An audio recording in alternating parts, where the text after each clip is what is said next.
नमस्कार दर्शकों, मैं सुनीता पंघाल एक बार फिर से आप सभी का स्वागत करती हूं आपके अपने YouTube video design by vastu में। इस चैनल का मुख्य उद्देश्य आप तक आप ही के घरों के बिल्कुल वास्तु संगत नक्शे पहुंचाना है और नक्शों को बजट फ्रेंडली बनाना है ताकि हर मध्यम वर्गीय परिवार को ले सके या बनवा सके, ताकि वो अपने जीवन में उन समृद्धियों को, उन सुख को, उन शांति को प्राप्त कर सके जो कि वो तलाश करता है, या फिर आप किसी करोड़पति के घर में जिन्हें देख पाते हैं। आज जिस विषय पर हम बात करने वाले हैं वो ये है कि जब आप घर की नींव रखवाते हो तो नींव की दिशा का कोई इफेक्ट होता है क्या, या फिर नींव आपको कब रखवानी चाहिए, नींव किस महीने में रखवानी चाहिए, या फिर नींव की दिशा क्या होनी चाहिए। इस बारे में वास्तु की जो पुस्तक है विश्वकर्म प्रकाश, उसका जो कहना है वो यहाँ मैं आप लोगों के लिए समझा रही हूँ। अनुसार वास्तु का जो नियम नींव रखने के लिए बताया गया है वो ये है कि आप आपके घर की दिशा का सबसे पहले ज्ञान करें। जो आपके घर की दिशा है वो निर्धारित करती है कि आप नींव कब डलवाएंगे। और दूसरा होता है सन ट्रांजिट।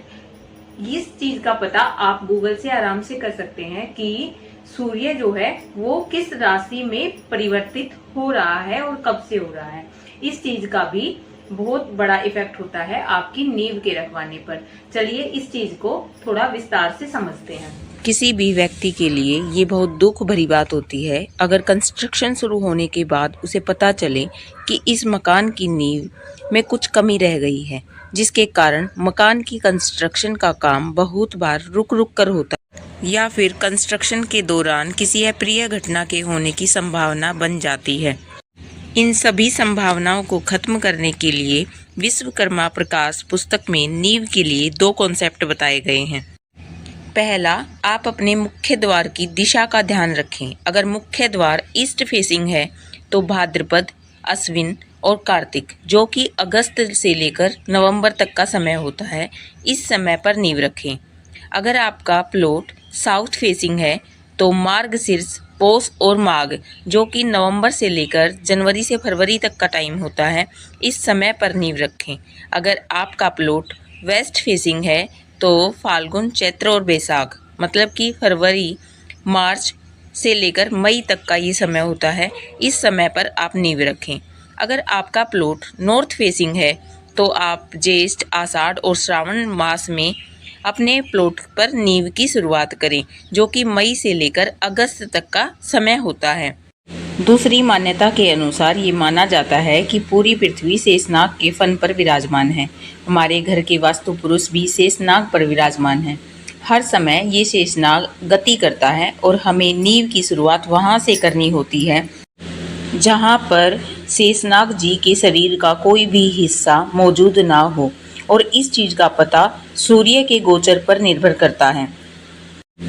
अगर सन ट्रांजिट सिंह, कन्या और तुला राशि में है तो नींव की शुरुआत साउथ ईस्ट डायरेक्शन से करनी चाहिए।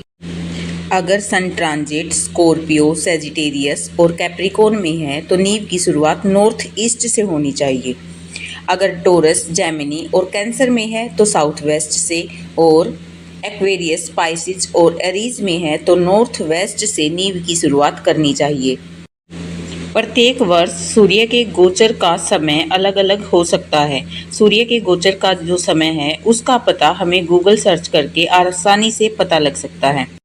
आपकी सुविधा के लिए मैं यहाँ 2025 में सन का जो ट्रांजिट है उसकी लिस्ट आपके सामने दे देती हूँ। बहुत सारे भाई बहनों को वास्तु को फॉलो करें या ना करें इस बात के ऊपर बहुत भेद होता है, लेकिन मेरा मानना यही है कि घर बनाना एक मुश्किल काम है और इसमें पैसा और समय बहुत लगता है।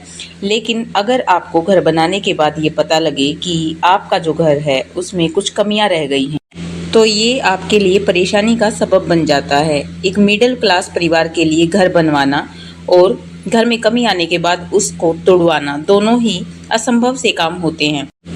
इसलिए ये बहुत ज़रूरी है कि आपके पास एक सही नक्शा हो, सही डिजाइन हो, ताकि आपका घर सुंदर हो, वास्तु के संगत हो और साथ ही साथ में वेंटिलेशन की उसमें व्यवस्था हो और हर प्रकार से वो आपके रहने के लायक हो। एक सही नक्शा आपकी उन सभी समस्याओं को खत्म कर देता है जो कई बार घर पूरा होने के बाद आपको पता लगती है और आपको उन समस्याओं के कारण अपने डिजाइन में फेरबदल करनी पड़ती है। अगर आप घर का नक्शा डिजाइन बाय वास्तु की हेल्प से बनवाना चाहते हैं तो हमारे व्हाट्सएप नंबर से हमें मैसेज भेज सकते हैं। हमारी यही कोशिश है कि कोई भी मिडिल क्लास बहन भाई बिना नक्शे के अपना घर ना बनाए, ताकि वो अपने जीवन में निकट भविष्य में आने वाली सभी समस्याओं से निजात पा सके। आशा करती हूँ आपको नींव का ये कॉन्सेप्ट समझ आया होगा।